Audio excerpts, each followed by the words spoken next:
It's the answer all Vanderpump Rules fans have been waiting for. Bravo announced the hit reality show would be returning for a 12th season, but with a major twist. The OG cast will not be returning, except for SUR and Tom Tom owner Lisa Vanderpump. Instead, they will be replaced by a group of close-knit SURvers who are as complicatedly involved with one another as their iconic predecessors. To be honest, the only OG cast member I'm truly going to miss is James Kennedy. Let's be real, Jax Taylor was never the number one guy in the group, it was always James. Although he's had his issues, James has delivered some of the show's most hilarious and iconic moments.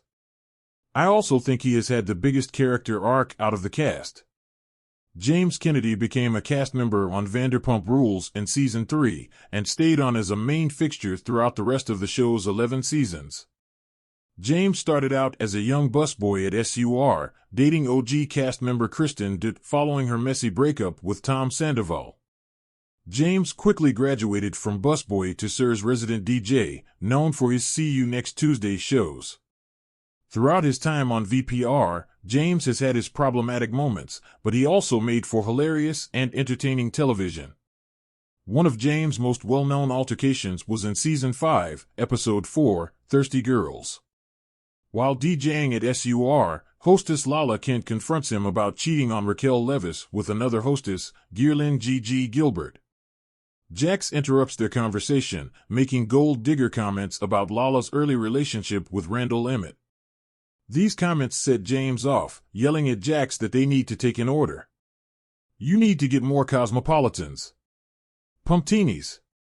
Absolutely iconic. VPR fans will also never forget about James' infamous pasta scene. Season SIXS Episode 7, hilariously titled It's Not About the Pasta, featured friend of Logan No, Lala, and James go out to eat together.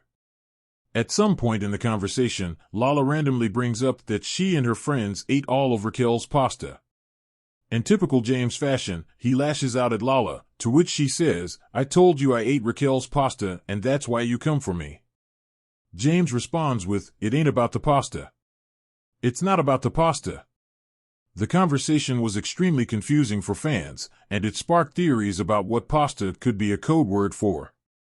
Regardless of what pasta means, the code word made for hilarious dialogue and an unforgettable episode. I think James had arguably the biggest character arc, looking at how far he's come from Season 3. In the early seasons, he had clear alcohol and anger management issues. He was fired on multiple occasions from SUR for drinking on the job, arguing in the workplace, and disrespecting women, most notably his fat-shaming comments towards Katie Maloney. His fuse was short, and when he blew up, he always went below the belt. Many of the cast members had their fair share of alcohol-driven rage, but James seemed to be on another level. Season 7 was the turning point all Vanderpump Rules fans needed to see from James.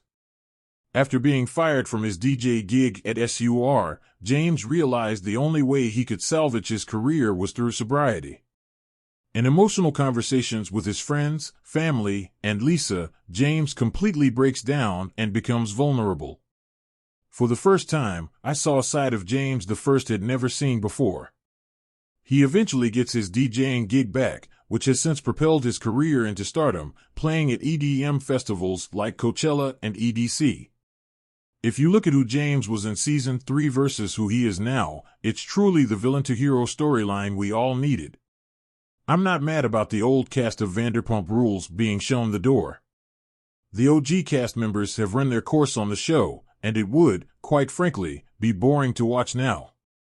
However, DJ James Kennedy never failed to entertain with his hilarious and iconic moments and inspiring character arc.